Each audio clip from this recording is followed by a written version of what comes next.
अस्सलाम वालेकुम। Atomic structure series का लेक्चर नंबर 3 आज हम पढ़ेंगे। That is alpha skating experiment, या इसे हम कहेंगे रदरफोर्ड्स एक्सपेरिमेंट, या इसे कह सकते हैं, नाम दे सकते हैं डिस्कवरी ऑफ न्यूक्लियस का।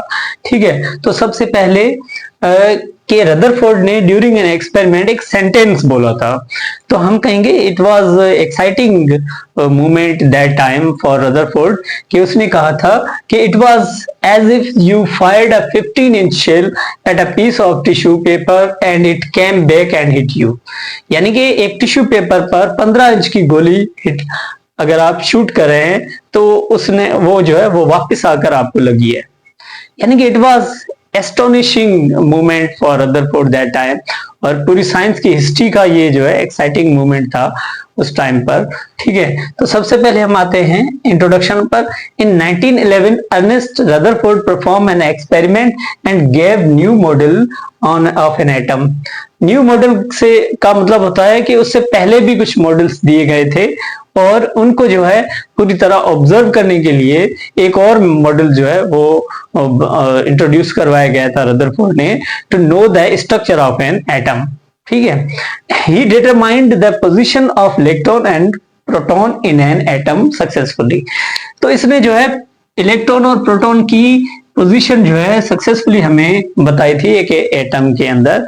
ठीक है, क्योंकि उस टाइम पर 1934 तक जो है वो 1932 तक जो है वो ये माना जाता था कि एक एटम जो है प्रोटॉन और इलेक्ट्रॉन से बना हुआ है, जबकि उस वक्त जो है न्यूट्रॉन का कॉन्सेप्ट नहीं था। आफ्टर दैट चैडविक जो है performed an experiment, then he discovered nucleus. ठीक है, तो उस पर जो एक ही क्वेश्चन था कि एक एटम के अंदर जो इलेक्ट्रॉन जे थॉमसन ने डिस्कवर किए थे और जो प्रोटॉन गोल्डस्टीन डिस्कवर्ड देम, तो वो जो है एक एटम के अंदर कहाँ मौजूद होते हैं। ठीक है, तो ये एक सवाल था उस टाइम पर। और दैट टाइम जो है before that J Thomson gave a model called plum pudding model in which two charges are equally distributed in an atom, and also called watermelon model. He proved it wrong.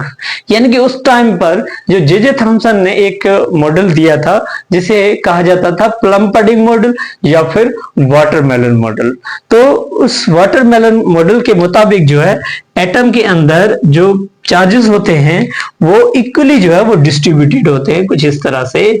Just like in watermelon क्या होगा, red part हम उसे consider अगर करेंगे plus positive, और जो उसके बीज हैं उसको हम अगर कंसीडर करेंगे नेगेटिव चार्ज, तो इस मॉडल के मुताबिक जो चार्जेस हैं दोनों अपोजिट चार्जेस वो इक्वली जो है वो डिस्ट्रीब्यूटेड हैं। ठीक है, अगर इस तरह जो है ये मॉडल अगर पॉसिबल होता तो अकॉर्डिंग टू रदरफोर्ड यहाँ पर जो अल्फा पार्टिकल्स लिए गए हैं वो सारे क्या हो जाते, स्कैटर हो जाते, तो सिनेरियो जो है कुछ और होता।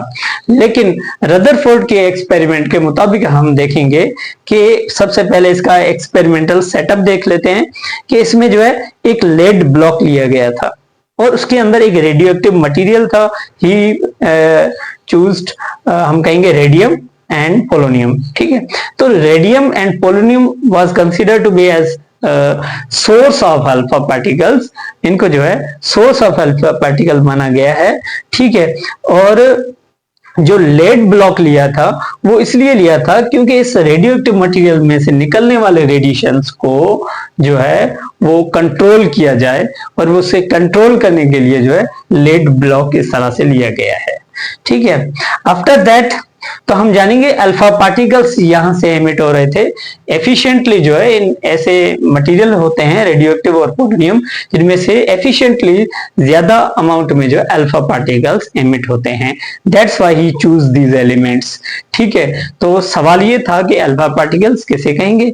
सवाल यह है कि अल्फा पार्टिकल्स क्या होते हैं, तो हम कहेंगे they are doubly positive charged helium nuclei.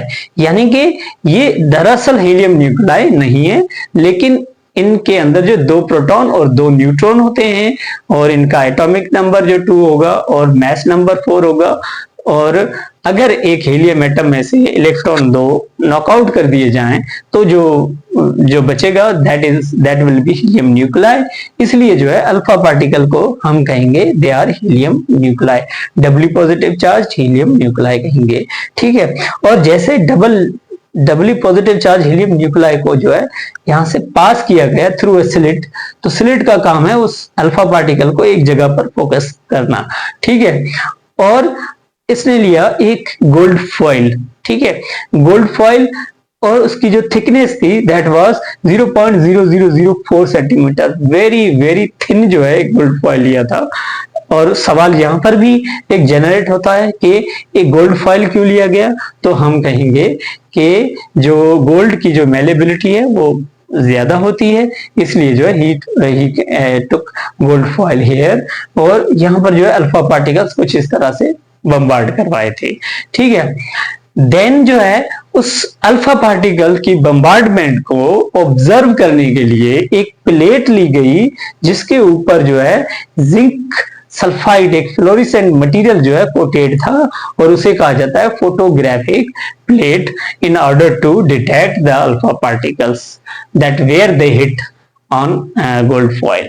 ठीक है, तो इस तरह का जो है रदरफोर्ड का जो एक्सपेरिमेंटल सेटअप था, और जिसमें जो है रदरफोर्ड ने क्या ऑब्जर्व किया, यानी कि उसकी ऑब्जर्वेशंस क्या थी, तो इसमें जो है ऑब्जर्व किया कि ज्यादातर मेजॉरिटी जो अल्फा पार्टिकल्स वो गोल्ड फॉइल से जो है वो पास हो रहे थे।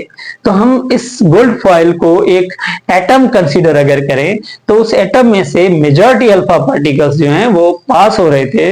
इसका मतलब ये हुआ कि मेजॉरिटी जो एटम है वो एक एम्प्टी एरिया है, सही है, और जिसमें जो है कोई किसी तरह की रेजिस्टेंस नहीं फील हो रही है।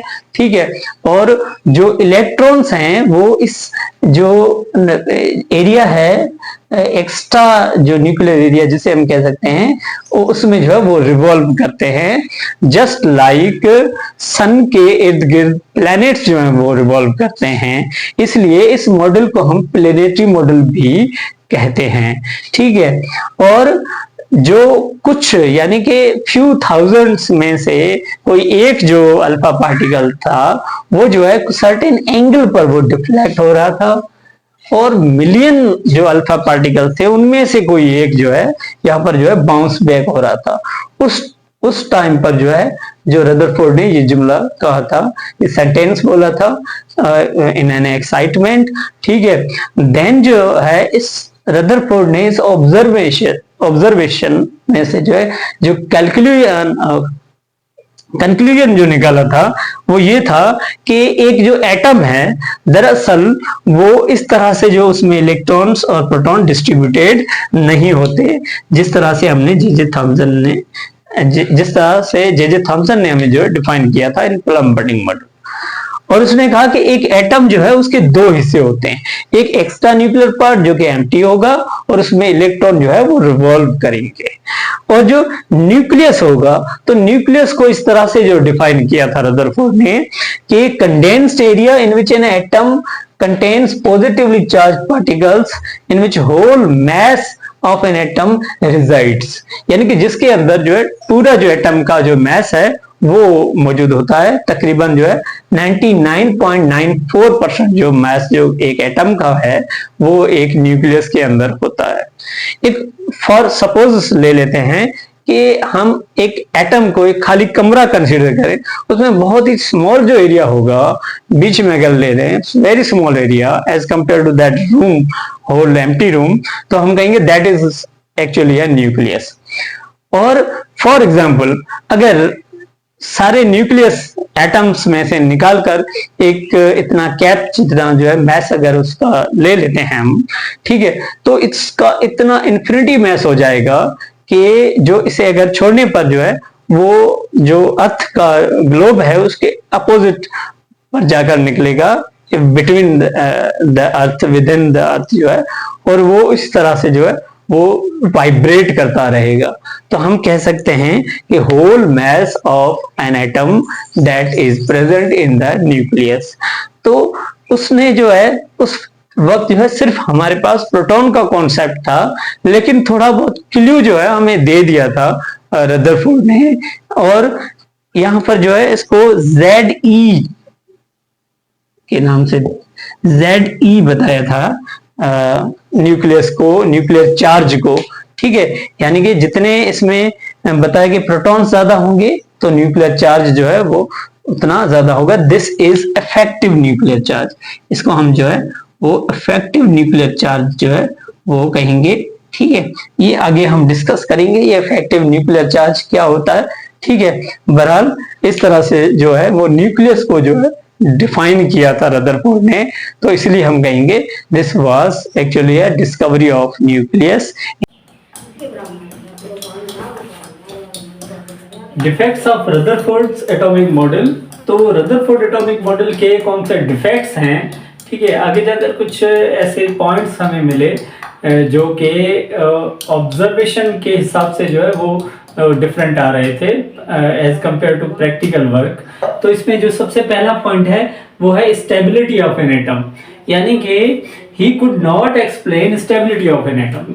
ये जो रदरफोर्ड के मॉडल के मुताबिक जो हम स्टेबिलिटी ऑफ एटम को जो डिफाइन नहीं कर सकते, किस तरह से कि according to Rutherford electrons continuously revolve, electrons continuously जो है revolve around nucleus, if so they must emit continuous energy and ultimately they spiral into the nucleus।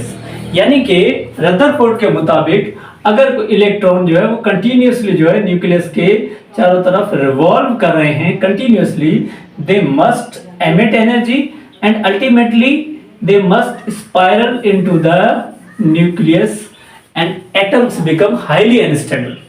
ठीक है, लेकिन एक्चुअल प्रैक्टिस में जो है atom is a stable party, stable, it does not happen so, इस तरह का प्रोसेस इसमें नहीं होता। तो इसको जो है रदरफोर्ड एक्सप्लेन नहीं कर पाया, तो हम कहेंगे it was a defect of Rutherford. ठीक है, number 2, electronic structure of an atom, यानी कि पूरी तरह से जो है जो एक्स्ट्रा न्यूक्लियर पार्ट को जो है रदरफोर्ड पूरी तरह से डिफाइन नहीं कर पाए कि जो इलेक्ट्रॉन्स हैं वो अगर एक्स्ट्रा न्यूक्लियर पार्ट में रिवॉल्व कर रहे हैं जस्ट लाइक प्लैनेट्स, तो हम कहेंगे कि if electrons in an atom emit continuous energy, और वो कंटिन्यूअसली जो है एनर्जी एमिट भी कर रहे हैं, सही है। तो क्लासिकल फिजिक्स के मुताबिक if they are moving, they are working, they it means they are consuming emitting energy. ठीक है, तो हम कहेंगे they must give continuous spectrum. तो जब उस एनर्जी को अगर हम प्रिज्म में से पास कराएंगे तो जो हमें स्पेक्ट्रम मिलेगा it must be continuous spectrum. तो सवाल यहाँ पर ये है कि व्हाट इज स्पेक्ट्रम। दरअसल स्पेक्ट्रम एक तरह का इफेक्ट है जब भी किसी मैटर को हम इंटरेक्ट कराते हैं किसी रेडिएशन के साथ, यानी कि किसी मैटर को अगर हम इंटरेक्ट कराएंगे किसी इलेक्ट्रोमैग्नेटिक रेडिएशन के साथ, EMR के साथ जो है अगर हम किसी मैटर को जो है इंटरेक्ट कराएंगे तो एक तरह का इफेक्ट हमें देखने को मिलेगा। वो कैसे? सपोज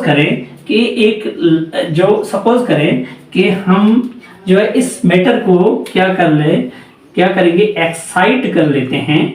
ठीक है, और जो ये एक्साइटेड मैटर है वो डिपेंड करता है कि ये बल्की मैटर है या फिर डिस्क्रिएट मैटर है। अब आप कहेंगे बल्की मैटर क्या होते हैं और डिस्क्रिएट मैटर क्या होते हैं।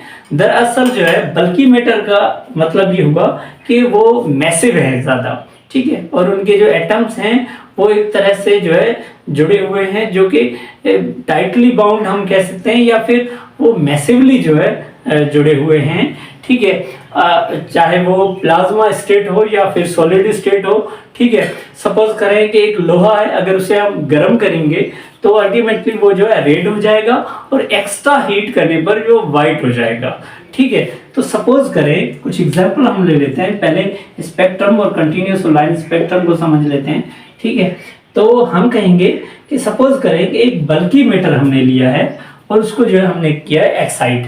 एक्साइट से का मतलब होता है कि किसी मेटल को हमने एक्स्ट्रा हीट करके वो उसे वाइट बना दिया है एग्जैक्टली, ठीक है। या फिर हम एग्जाम्पल ले लेते हैं सन की, या फिर हम एग्जाम्पल ले लेते हैं एक बल्ब की, सन ले लें, सही है, या वाइट हॉट कोई मेटल ले लेते हैं, ठीक है, या फिर कोई हम जो है बल्ब लेते हैं, ठीक है। इस तरह के जो मटेरियल होते हैं, ठीक है, उनको अगर हम कहेंगे, अगर उनमें से एनर्जी को जो है वो एमिट कराया जाए, तो वो जो एनर्जी है अगर उसे हम एक प्रिज्म से पास कराएंगे तो एक इफेक्ट हमें नजर आएगा।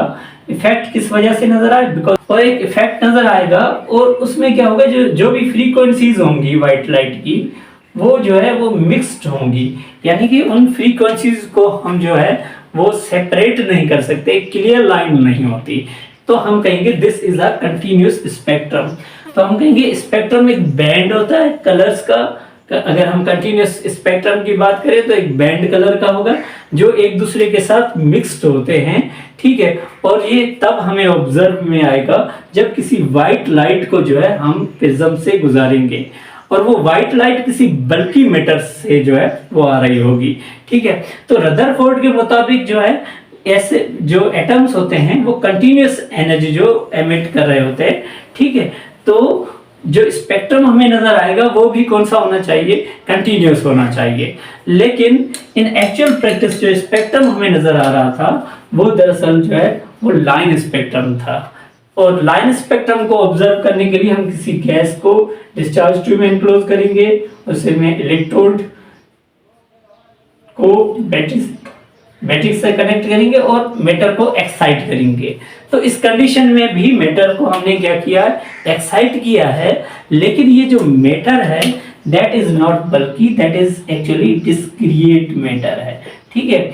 अगर इस डिस्क्रिएट फॉर्म अगर हम ले लेते हैं तो हमें एटम में से जो निकलने वाली जो एनर्जी है वो हमें ऑब्जर्व होगी, ठीक है। और वो जो एनर्जी है जो एटम से ईच एटम हर एक एटम से जो निकलने वाली एनर्जी है, अगर उसे हम प्रिज्म में से पास कराएंगे तो हमें जो स्पेक्ट्रम नजर आएगा वो दरअसल कंटिन्यूअस नहीं होगा, वो दरअसल क्या होगा, लाइन स्पेक्ट्रम होगा।